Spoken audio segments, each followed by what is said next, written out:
Hello, welcome back to the final part of this Enterprise build. As you can see, she's done, and I'm quite happy with it, to be fair. It's pretty much what the client wanted. Crazy pearls like the original filming miniature would have been on set before they dulled it down. This is trying purposefully to be a little bit more reflective than your standard Enterprise.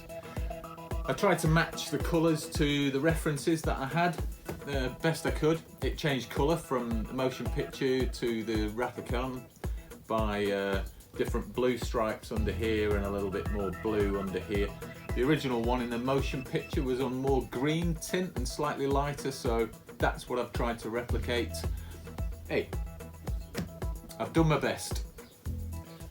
Sometimes I've nearly lost the will to live putting this thing together because it's fought me every step of the way. An awful lot of rebuilding, a full redesign for the internal structure. That's on video 1 if you want to check it out.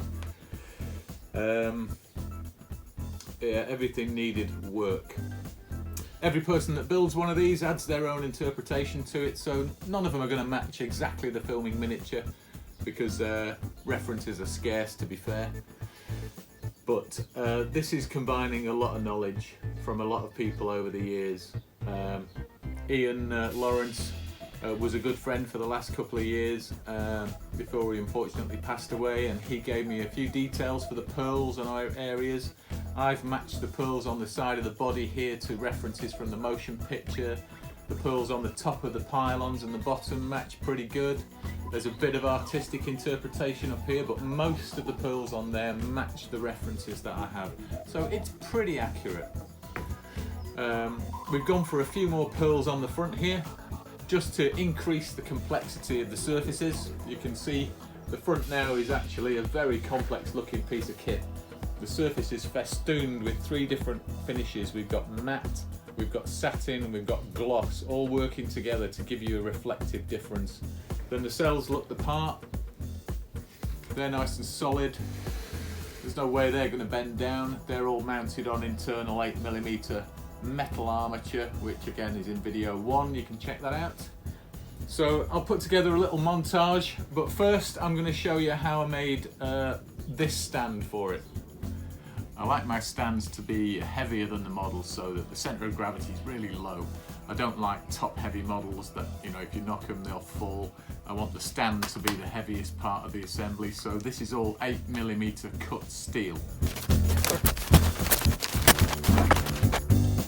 So, one large base plate sheet. This slot in the centre should locate this section of the stand.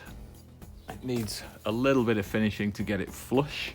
The 8mm square bar from the Enterprise drops into this slot, and I'm going to sand this thickness down on the belt sander a fraction, just to make this slightly thinner than the spigot that goes in there.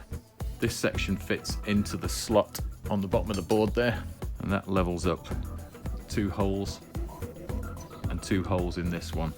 They fit together. This piece fits between the 2, which leaves us with a small gap hole there, which runs down the outside and through the base of the stand to the outside world. So a little bit of clean up just to get everything to fit nice, and that's pretty much the stand.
Okay, so fresh out of the laser cutter, we've got a nice piece of 5mm black Perspex.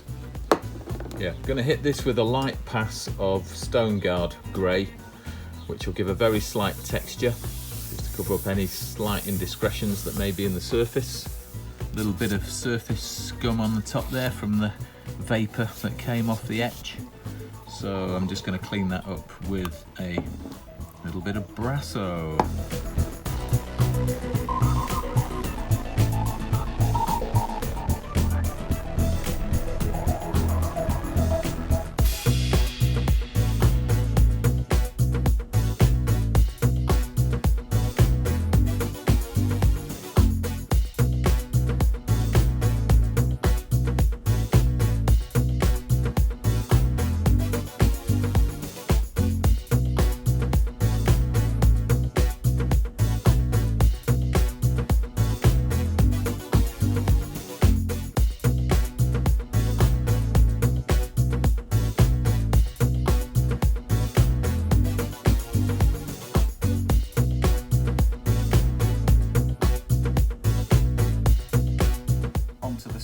And then do the wiring off back into this stand, fit the deflector dish.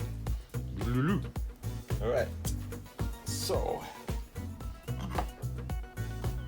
the center of balance I think should be about here.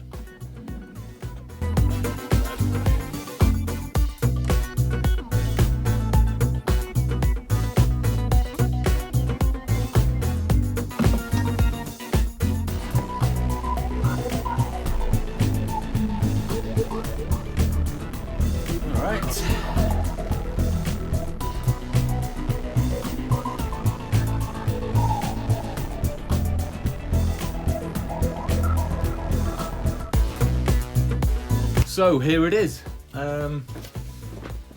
pretty much done and dusted, just needs weathering now. Even though this was a new build in the movie, it had weathering on it just to make it more real world. At the moment, all the paint job is pristine, no weathering on it at all.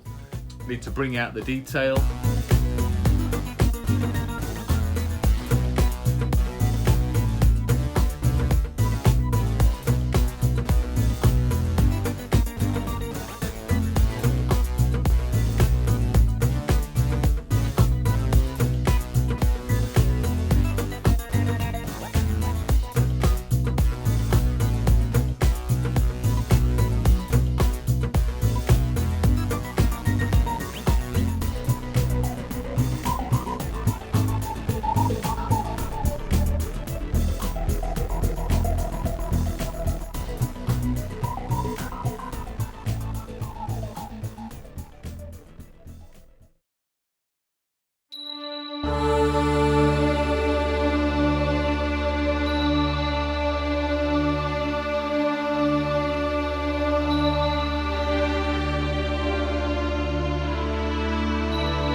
So thank you very much for watching this. I know it's been a long time coming, and it's taken an unbelievable amount of man hours, to be fair, but I think the results are worth it, and hope the client's very happy when he gets it back.